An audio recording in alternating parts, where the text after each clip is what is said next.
তাআলা বলেন ইন্নাল মুবাযযিরিনা কানু ইখওয়ানাশ শায়াতিন ওয়া কানাশ শাইতানু লিরাব্বিহি কাফুরা।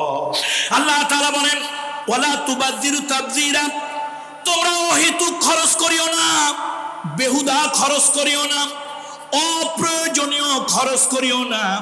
যারা অহেতুক খরচ করে, বেহুদা খরচ করে, তারা হলো শয়তানের ভাই। বন্ধুরা, আমার একটা কথা না বললেই নয়, বিগত সরকারের আমলে বিদেশ থেকে একটা রোবট ভাড়া করে আনা হয়েছিল, নাম হলো সোফিয়া। নামটা ছিল কি? সোফিয়া। এই সোফিয়াকে কোটি কোটি টাকা খরচ করে আনা হলো। আমাদের পলক সাহেব ঝলক দেখাইলেন, পলক সাহেব ঝলক দেখাইলেন ওই রোবোটিক সোফিয়ার ভিতরে, তার হার্ড ডিস্কের ভিতরে, তার কম্পিউটার সিস্টেমের ভিতরে কিছু কথা ঢুকায় দিল, ওইটা আবার সে রিপিট করলো, রিপ্লাই করলো। তারা তো হেসে হেসে একদম খুশিতে বাকবাক হয়ে গেল। আহারে সোফিয়া আমরা আমাদের কথা বলে, দেশের কথা বলে, জাতির কথা বলে, বঙ্গবন্ধুর কথা বলে, প্রধানমন্ত্রীর কথা বলে, তারা অস্থির হয়ে গেল। আমি চিন্তা করলাম পিসাব মানুষ, আমরা খালি খানকায় জিকিরের কথা কই, আজকে একটু খানকায় জিকিরের বাহিরেও দুই একটা কথা কই। তখন আমি বললাম দেখেন, আপনারা বিদেশ থেকে কোটি কোটি টাকা খরচ করে সোফিয়া ভাড়া করে আনলেন তার মুখের একটু হাসি দেখার জন্য, আর তার মুখ থেকে আপনাদের নেতা নেত্রীদের নাম শোনার জন্য।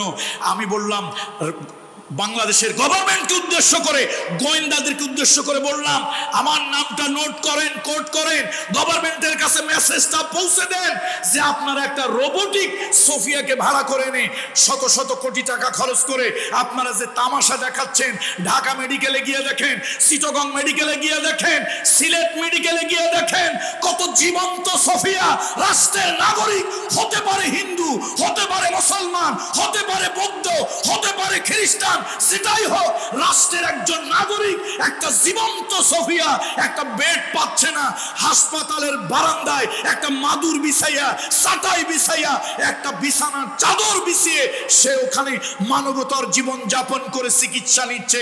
একটা সোফিয়া, জীবন্ত সোফিয়া চিকিৎসার জন্য একটা বেড পায় না। আর আপনারা মানবতার সাথে তামাশা করেন, কৌতুক করেন, বিদেশ থেকে রোবট সোফিয়া ভাড়া করে আনেন তার কৃত্রিম হাসি দেখার জন্য। আল্লাহ লানাত আপনাদের উপরে পড়ুক। এই জন্য কোরআন শরীফ রাষ্ট্রের এবং রাষ্ট্রের নাগরিকদের 14 দফা কর্মসূচির অন্যতম একটা দফা দিয়ে দিলেন, ওয়ালা তুবাযযিরু তাবযীরা। খবরদার, অহেতুক আননেসেসারি, অপ্রয়োজনীয় খরচ করবে না।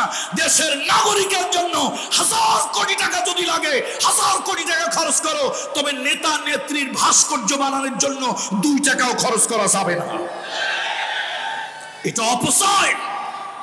কোরআনুল কারীমের ভিতরে আল্লাহ তাআলা এই অপচয়ের ব্যাপারে সূরা ফুরকানের ভিতরে আল্লাহ তাআলা আরো অনেক কথা বলেছেন, সেটা সময়ের অভাবে আমরা বলতে পারছি না। এখন ব্যয়ের ক্ষেত্রে কিভাবে ব্যয় করব সে কথাটাও আল্লাহ তাআলা সুন্দর করে আল্লাহ তাআলা বলে দিলেন। সকল ক্ষেত্রে মধ্যম পন্থা অবলম্বন করতে হবে। সিলেটের লোক পয়সা আছে, দিল দরিয়া, হাত উজাড় করে খরচ করে ভিক্ষুক হয়ে যাবে তার পরবর্তী প্রজন্ম, আল্লাহ তাআলা সেটা চান নাই। আবার জনমের মতো কঞ্জুস, কিপটা, কৃপণ হয়ে যাবে, এটাও আল্লাহ তাআলা চান নাই। কৃপণ হলো আল বখিলু আদুউল্লাহ, আল বখিলু আদুউল্লাহ। যারা কৃপণ কিপটা, এই কৃপণ লোকগুলি হচ্ছে আল্লাহর দুশমন। সুতরাং খরচের জন্য নাগরিকরা, রাষ্ট্র খরচ করবে, যত আগে তত খরচ করবে, খরচের ক্ষেত্রে কার্পণ্য করবে না। আবার উদার হস্তে খরচ করে নিঃস্ব দরিদ্র ফকির হয়েও যাবে না। আল্লাহ তাআলা সে কথাটা সুন্দর করে উপস্থাপন করেছেন। 5 নম্বরে যেই আল্লাহ পঞ্চম দফা দিয়েছেন, আল্লাহ তাআলা বলেন, ওয়ালা তাজআল ইয়াদাকা মাগলুলাতান ইলা উনুকিক ওয়ালা তাবসুতহা কুল্লাল বাসত।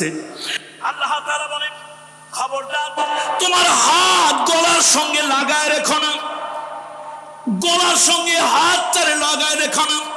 গরিব মানুষ একটু ভিক্ষা চায়, ভিক্ষা দেয় না। ঈদ আসলো, বিভিন্ন আনন্দ উৎসব আসলো, অসহায় মানুষগুলি আপনার কাছে আসলো, 10টা টাকা আপনি তাকে দিলেন, ব্যাংক ব্যালেন্স করলেন, শুধু ব্যাংক ব্যালেন্স করলেন। আল্লাযী জামআ মালাহু ওয়া আদ্দা।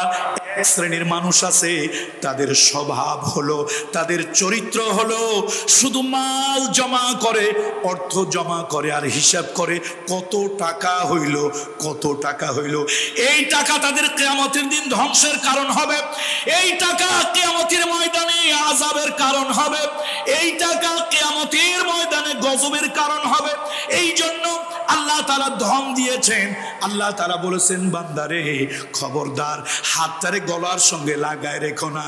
আঞ্জুমানের খিদমতে কোরআন হাজার হাজার লক্ষ টাকা খরচ করে আল্লাহর দ্বীনের কথা সমাজকে আলোকিত করার জন্য, দেশকে আলোকিত করার জন্য, মানুষের মুর্দা কলব জিন্দা করার জন্য বিশাল আয়োজন করতেছে। হাতটারে গলার সঙ্গে আটকায় রেখো না, এই ভালো কাজে তুমিও অংশীদার। সুবহানাল্লাহ। এই জন্য হাতটাকে গলার সঙ্গে লটকা রাখা যাবে না, আবার একেবারে হাত ছেড়ে দিয়া, একদম হাত ছেড়ে দিয়া উদার হস্তে দান করে করে দাতা হাতেম তার মতো হইয়া শেষ পর্যন্ত আপনার পরবর্তী প্রজন্ম ভিক্ষুক হয়ে গেল, মানুষের কাছে ভিক্ষার ঝুলি নিয়ে ঘুরে বেড়ালো। আল্লাহ তাআলা এটাও চায় না, আল্লাহ তাআলা সেটাও আল্লাহ তাআলা পছন্দ করে না। যা হোক, সময়ের যে টাইম ফ্রেম সেটা হয়তো আমাদেরকে আর সামনে এগোতে পারমিশন দেবে না। শুধু এতটুকু বলবো, সেই 14টা কর্মসূচি উন্নত নাগরিক গড়ার জন্য, উন্নত কল্যাণময় রাষ্ট্র গঠন করার জন্য, নাগরিকদের উন্নত চরিত্র গঠন করার জন্য। 24 তলা বিল্ডিং হলেই রাষ্ট্র কঠোর হয় না, বুর্জ খলিফার মতো বিরাট বড় একটা অট্টালিকা হলেই রাষ্ট্রটা ভালো হয় না। ওই রাষ্ট্রের নাগরিকদের চরিত্র যদি বুর্জ খলিফার মতো সুন্দর হয়, উন্নত হয়, উঁচু হয়, তাহলেই রাষ্ট্র ভালো হয়। সেই উত্তম কল্যাণময় একটি রাষ্ট্রের জন্য আপনি মানুষের সাথে সুন্দর, বিশেষ করে অভাবী সাহায্য প্রার্থী নিজের আপনজনেরা বিপদে আপদে পড়ে যখন আপনার কাছে আসবে, তাদের সাথে কেমন আচরণ করবেন আল্লাহ তাআলা সেটা বলেছেন। আর্থিক অনটন, অভাব অনটনের কারণে সন্তান হত্যা করা যাবে না, সন্তান হত্যা করা যাবে না। ওয়ারিস সম্পত্তি, মিরাসি সম্পত্তি বেশি ভাগ হবে, এই ভয়ে সন্তান নেওয়া বন্ধ করা যাবে না। এরপরে আল্লাহ তাআলা বলছেন, অশ্লীলতা, বেহায়াপনা, বেলেল্লাপনা করা যাবে না। যেই কাজগুলি জেনা বেবিচারের দিকে মানুষকে প্ররোচিত করে, সেই কাজগুলি করা যাবে না। আজকে এটা তো আমরা বলতে পারি না, সব জায়গায় ক্যাসিনো হয়, সব জায়গায় নাচ হয়, গান হয়, অশ্লীল কাজ কারবার হয়, সিনেমা নাটকে চরিত্র বিধ্বংসী কাজ হয়, যুব সমাজের চরিত্র ধ্বংসের কাজ হয়। কিন্তু আমরা হুজুরেরা কিছু বলতে পারি না, আমরা বললেই দোষ, আমরা বললেই কি, আমরা বললেই দোষ। ওয়ালা তাকরাবুজ জিনা ইন্নাহু কানা ফাহিশাতান ওয়া সাআ সাবিলা। আল্লাহ তাআলা এগুলো থেকে দূরে থাকতে বলেছেন। আল্লাহর আইন ছাড়া, আল্লাহর শরিয়তের বিধান ছাড়া কোনো মানুষকে হত্যা করা যাবে না। মান কাতালা নাফসান বিগাইরি নাফসিন আও ফাসাদিন ফিল আরদ ফাকান্নামা কাতালান নাস জামিআ।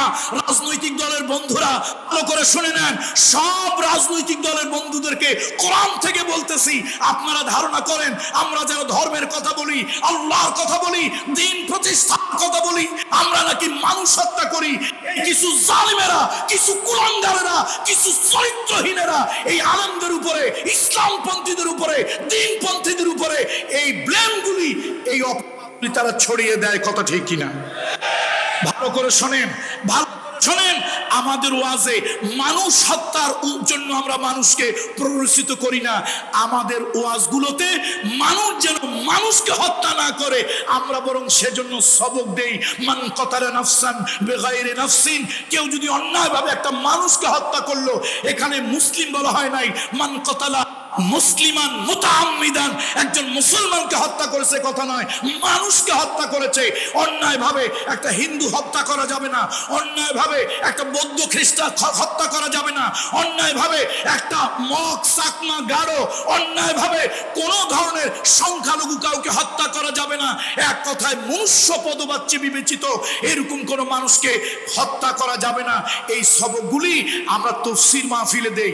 মিডিয়ার বন্ধুরা আপনাদের মাধ্যমে সারা দুনিয়াকে জানিয়ে দেন। আজকে রাজনৈতিক কিছু দল আছে, রাজনৈতিক কিছু সংগঠন আছে, তারা মানুষের কাছে অপপ্রচার করে।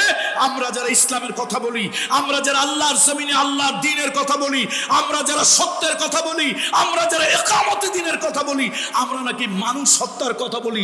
মানুষ হত্যার কথা আমরা বলি না। আমরা মানুষকে এই শিক্ষা দেই, সকল মানুষ আল্লাহর সৃষ্টি। বলেন সকল মানুষ কার সৃষ্টি? অন্যায়ভাবে একটা মানুষকে তুমি যদি হত্যা করো, ফাকাআন্নামা কাতালান নাস জামিআ, সে যেন तमाम দুনিয়ার সব মানুষকে হত্যা করলো।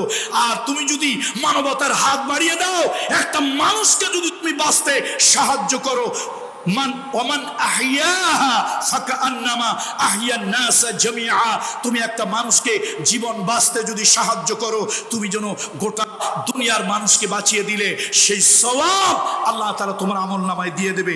সুতরাং বন্ধুরা আমার, আসুন এই অপপ্রচার, এই মিথ্যা প্রচারের দাঁত ভাঙা জবাব দিতে হবে। ওয়াজ মাহফিলগুলোতে মানুষের জীবন, সম্পদ, রক্ত, এগুলি আমানত, রক্ষা করার কথা বলা হয়, এগুলি হত্যা করার কথা বলা হয় না। কথা ঠিক কিনা যারা বলুন? বন্ধুরা আমার, এরপরে সম্পদ অপব্যবহার করা যাবে না, ইয়াতিমের সম্পদ লুণ্ঠন করা যাবে না। আল্লাহ তাআলা কথাটাও বলে দিয়েছেন, কারো সাথে যদি ব্যক্তি, গোষ্ঠী, দেশের সাথে যদি চুক্তি করেন, সে চুক্তি ভঙ্গ করা যাবে না। এটাও একটা উন্নত নাগরিকের গুণ। আপনি কারো সাথে চুক্তি করলে সে চুক্তি, আল্লাহ তাআলা বলেছেন, চুক্তিকে পুরা করো। ওয়া আউফুল কাইলা ইদা কিলতুম, যখন তোমরা কারো সাথে কোনো ধরনের ওয়াদা চুক্তি করো, সেটাকে অবশ্যই তোমরা পরিপূর্ণ করবে, পূর্ণ করবে। আর যখন মাপ দেবে, ওজনে সঠিক দেবে। খবরদার খাদ্যে ভেজাল দেবে না, ওজনে কম দেবে না। ঔষধ কোম্পানি, বিভিন্ন ধরনের খাদ্যের কোম্পানি, যেই উপাদান যতটুকু দেওয়া, তার এক জাররা কম দেবে না। এগুলা যারা করে তারা স্পষ্ট জনগণকে ধোঁকা দেয়। বিশ্বনবী মানবতার বন্ধু বলেছেন, মান গশানা ফালাইসা মিন্না। নবী একবার বাজারে গেলেন, আল্লাহ নবী দেখলেন খাদ্যের স্তূপের ভিতরে উপরে ভালো ভালো খাবার, ভিতরে নবীজির সন্দেহ হলো। রাসূলুল্লাহ রহমতের নবী হাত ঢুকিয়ে দিলেন। আল্লাহ নবীর কাছে প্রতীয়মান হলো, উপরে যেরকম দেখানো হয়েছে ভিতরে ওইরকম না, অর্থাৎ উপরে ফিটফাট, মাগার ভিতরে সদরঘাট। নবীজি স্পষ্ট ভাষায় বললেন, মান গশানা ফালাইসা মিন্না, যারা নাকি এরকম ধোঁকাবাজি করে তারা আমার উম্মতের দলভুক্ত হতে পারে না। সুতরাং এটা গুরুত্বপূর্ণ একটা বিষয়। আজকে দেখেন, খাদ্যে কম দেওয়া, ওজনে কম দেওয়া, খাদ্যে ভেজাল দেওয়া, আপনার 200 টাকা বেশি দিবে, 200 গ্রাম বেশি দিয়া, তারপর অন্য জায়গায় মেপে দেখবেন তারপর 100 গ্রাম কম। ঠিক না? এই কাজগুলি করা যাবে না। এরপরে যে বিষয় জ্ঞান নাই সে বিষয়ে কথা না বলা, কোনো রিউমার না ছড়ানো, কোনো ধরনের কোনো আপনার যা জানেন না এই বিষয়গুলো, কোনো রিউমার ছড়ানো, কোনো ধরনের অপপ্রচার করা, এগুলি কারোর জন্য বৈধ হবে না। তারপরে জমিনে দম্ভ ভরে চলা যাবে না। এই জমিনটা হলো আল্লাহর জমিনে দম্ভ ভরে হেঁটে এই জমিনকে আমরা ফাটাতে পারবো না, আর কখনো পাহাড়ের উচ্চতা ছাড়িয়ে দিতে পারবো না। আল্লাহ তাআলা বলেন, ওয়ালা তামশি ফিল আরদি মারহান ইন্নাকা লান তাখরিকাল আরদা ওয়া লান তাবলুগাল জিবালা তুলা। আল্লাহ বলেন, জমিনের ভিতরে দম্ভ ভরে হেঁটো না, অহংকারের জমিনে হেঁটো না, আমার জমিনকে ফাটায় দিতে পারবে না, আর পাহাড়ের উচ্চতা কখনো ছাড়াতে পারবে না। এই জমিনের ভিতরে কত লোক অহংকার করেছিল, কত মানুষ অহংকার করেছিল। আল্লাহ তাআলা অহংকারকারীদেরকে দুর্বল জিনিস দিয়া দুনিয়া থেকে বিদায় করেছেন। কথা ঠিক কিনা বলো? নমরুদ অনেক বড় অহংকারী ছিল, দুর্বল মাশা দিয়া পিটাইয়া আল্লাহ ঠান্ডা করেছে। ফেরাউন অনেক বড় অহংকারী ছিল, আল্লাহ তাআলা দরিয়ার মধ্যে সুবাই সুবাই মেরেছে। আবু জাহেল অনেক বড় অহংকারী ছিল। আল্লাহ তাআলা আবু জাহেলকে মাছ আর পাওয়াস ছোট্ট দুইটা বাচ্চা দিয়ে ঠান্ডা করেছে। আমার দেশে এক মহিলা কম অহংকারী ছিল না। কয়েছে রাজাকারের বাচ্চারাই শুধু কি মেধাবী, আর কেউ মেধাবী না। অহংকার বোধহয় আল্লাহ সহ্য হয় নাই, আরশে আজিমের মালিক সহ্য করে নাই।